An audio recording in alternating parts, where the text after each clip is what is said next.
اغثنی یا رسول اللہ، شہاب کس نوازی کن، طبیبہ چارہ سازی کن، کئی سہس طبیب کمامن، سے پڑیاں چھول پلامن، میرے دل دا بھید نہ پامن، پوے فرق نہیں ایک دل دا، کیا حال سنا ماں دل دا، کوئی محرم راز نہ ملتا، منہ دھور مٹی سر بایم، سارا ننگ نموز وجائم، کوئی پچھن نویڑ ہے آئیم، ہت الٹا عالم کھلدا، دل پرم نگر تو تانگے، جتا پینڈے سخت آرانگے، نہ رہا فرید نہ لانگے، اے بند مہو مشکل دا، کیا حال سنا ماں دل دا، کوئی محرم راز نہ ملتا۔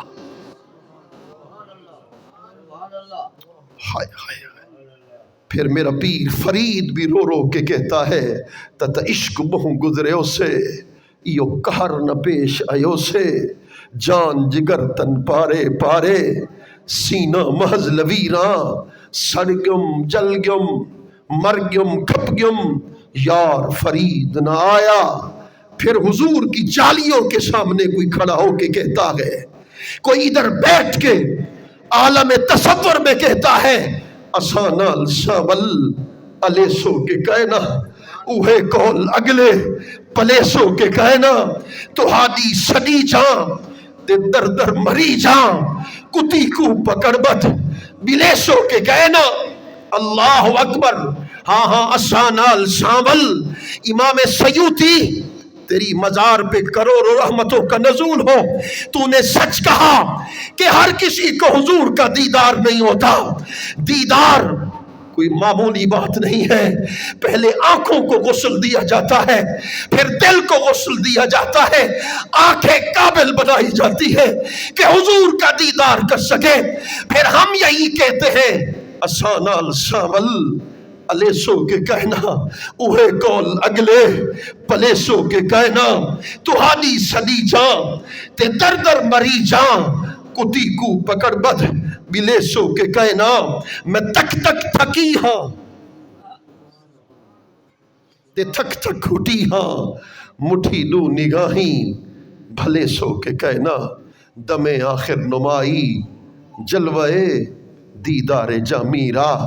ترجمہ کیا حضور پیر فرید نے، اب کیا کسی سے کام، تمہیں دیکھنے کے بعد سب کو میرا سلام، تمہیں دیکھنے کے بعد۔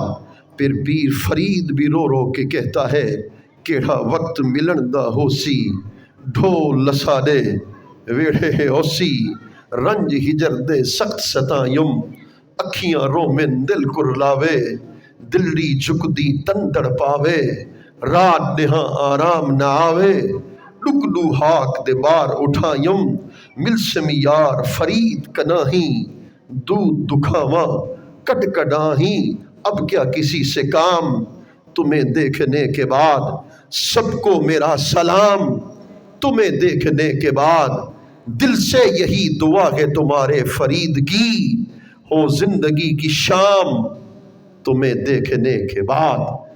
ایک جملہ عرض کر کے رخصت چاہتا ہوں، سازش ہو رہی ہے میرے مسلک کو دو ٹکڑے کرنے کی، کہیں صحابہ کے خلاف بات ہوگی، کہیں اہل بیت کے خلاف بات ہوگی۔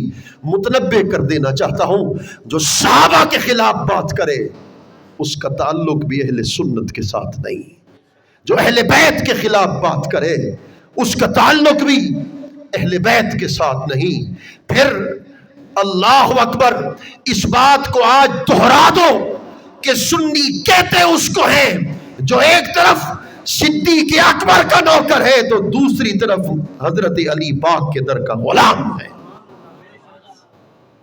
جو علی کا نہیں وہ صدیق کا نہیں، جو صدیق کا نہیں وہ علی کا نہیں۔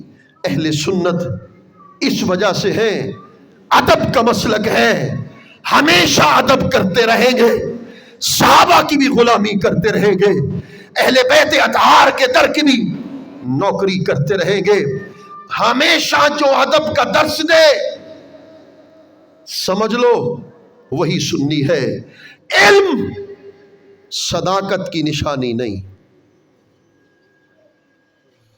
اگر کوئی کہہ دے کہ فلاں بڑا عالم ہے اس نے یہ بات کر دی تو صداقت ہوگی، نہ، علم صداقت کی نشانی نہیں، ادب صداقت کی نشانی ہے. خدا کی قسم، ادب صداقت کی نشانی. ادب ہے تو علم نافع، ادب نہیں تو علم نافع نہیں ہو سکتا. خدا کی عزت کی قسم اٹھا کے کہتا ہوں، یاد رکھ لینا، جو مولا علی کا دشمن ہے، مولا علی تو دور کی بات، اگر مجھے اجازت دو تو اس پر ایک جملہ اور کہہ دوں. مولا علی تو دور کی بات، حضور الفرد القامل القطب الربانی سیدنا الشیخ حضرت عبد القادر جیلانی، محدث ابن جوزی، اس کا خاتمہ ایمان پہ نہیں ہو رہا تھا. اتنا بڑا محدث، میں ضمانت کے ساتھ بات کر رہا ہوں، اس کا خاتمہ ایمان پہ نہیں ہو رہا تھا. حضور غوث پاک کا زمانہ تھا، چیخیں نکل گئی لوگوں کی، اتنا بڑا محدث ہو خاتمہ ایمان پر نہ ہو، یہ کیا ہو گیا؟ وجہ یہ تھی اس نے غوث اعظم کے بارے میں، جو آپ سید زادے، ان کے بارے میں ذہن میں خیال رکھا تھا کہ میں ان سے بڑا عالم، سید زادے کے بارے میں خیال رکھا تھا کہ میں ان سے بڑا عالم. وہ جو سید زادے سے بڑا عالم ہونے کا دعویٰ کرے، خاتمہ ایمان پر نہیں ہوتا. لوگ غوث اعظم کے در پر چلے گئے، آپ نے دعا فرمائی، سکرات الموت ختم ہو گئی، خاتمہ ایمان پر ہو گیا. آپ کے وجہ یہ تھی کہ آپ کے مرید نے اس سے پوچھا، اس نے جواباً کہا، جواب الجواب کے طور پر، کہ میں غوث اعظم سے زیادہ عالم. جب اس نے علم کا دعویٰ کیا، غوث پاک نے 40 تفسیریں پیش کی. جب 40 تفسیریں پیش کی تو پھر کہا اب بول.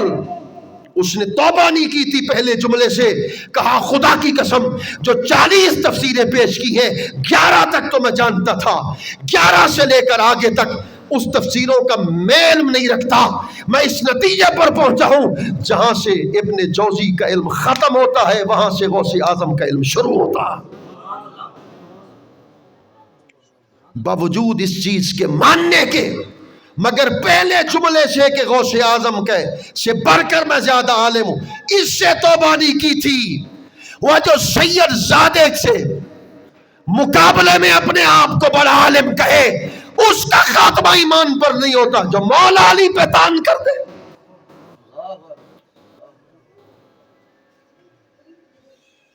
آج ماحول یہ بنا دیا گیا ہے، دل کا درد پیش کر رہا ہوں، کسی کی مخالفت میں بات نہیں کر رہا. یہ ماحول ایسا بنا دیا، جو مولا کائنات کا ذکر کرے کہتے رافضی ہیں. سکھر اگلے دن 2 دن پہلے میری تقریر تھی، اس میں ایک مولانا مدرس عالم ہے، میرے استاد بھائی ہیں، بہت بڑا عالم ہے. اس نے عزت و ناموس سے زہرا کانفرنس رکھی. اس کا قصور یہ تھا کہ اس نے نام رکھا عزت و ناموس سے زہرا کانفرنس. ہمارے علماء نے اس پر رافضیت کا فتویٰ لگا دیا. اس کو تو ایمان نہیں کہتے، اس کو تو عقیدہ اہل سنت نہیں کہتے. تمہیں کس نے جرت دی ہے کہ جو اہل بیت سے محبت کرے اس کو رافضی قرار دو؟ پھر امام شافعی کی طرح میں بھی کہنے کا حقدار ہوں کہ اگر اہل بیت سے محبت کرنا رافضیت کی دلیل ہے تو اس دھرتی پہ سب سے بڑا رافضی پھر میں ہوں. کہ اہل بیت سے محبت کرنا صرف رافضیت کا کام ہے؟ یہ رافضیت تو بعد میں پیدا ہوئے، اہل سنت تو 1400 سال سے چلے آ رہے ہیں. خدا کی عزت کی قسم اٹھا کے کہتا ہوں، حضرت سیدنا فاروق اعظم رضی اللہ تعالیٰ عنہ مولا علی آئے، پھر فتویٰ لگا ان پر. مولا علی آئے، آپ کھڑے ہو گئے، اپنی نشست پر ان کو بٹھا دیا. ان کی تو آپس میں اس قدر محبت تھی، فاروق اعظم نے اپنی کرسی نشست پر ان کو بٹھا دیا، باتیں ہوتی رہیں، واپس چلے گئے۔ بھولے انسان نے ان سے سوال کیا، آپ نے امیر المومنین خلیفہ ثانی کی نشست پر ان کو بٹھا دیا؟ فرما جانتے بھی تھے وہ کون تھا؟ یہ فاروق اعظم نے فرمایا جانتے بھی تھے وہ کون تھا؟ فرما آپ بتا دیجئے۔ فرما ہوا مولا یا، سبحان اللہ تو کہیں، مولا کہنے سے ڈرنا، کہ ہوا مولا یا ومولا کل مومن ولم یکن لہ مولا فلیس بمومن۔ کیسی بات کرتے ہو؟ علی میرا بھی مولا ہے، علی قیامت تک ہر مومن کا مولا ہے۔ فرمایا جو علی کو مولا نہ مانے وہ کامل الایمان ہی نہیں بن سکتا۔ یہ سیدنا فاروق اعظم کا قول ہے۔ آؤ آگے سنو، فرمایا لا ابقانی اللہ بعدک یا علی، اے علی میں اللہ سے دعا کرتا ہوں اگر آج تیرا بھی سال ہو جائے خدا اسی دن مجھے بھی اٹھا لے۔ یہ فاروق اعظم نے کہا رضی اللہ تعالیٰ عنہ، لا عشت فی امت لست فیہم یا ابا الحسن۔ یہ حضرت فاروق اعظم نے کہا اس قوم میں زندہ رہنا ہی پسند نہیں کرتا جس قوم میں علی جیسا شیر نہ رہتا۔ یہ سیدنا فاروق اعظم کا قول ہے۔ اللہ اکبر۔ اور پھر حضرت علی کا قول سنو، خیر ہذین امت بعد نبیہا ابو بکر۔ تھک تو نہیں گئے؟ فتویٰ دے دو جو علی کو مانے، علی کے قول کو نہ مانے وہ علی والا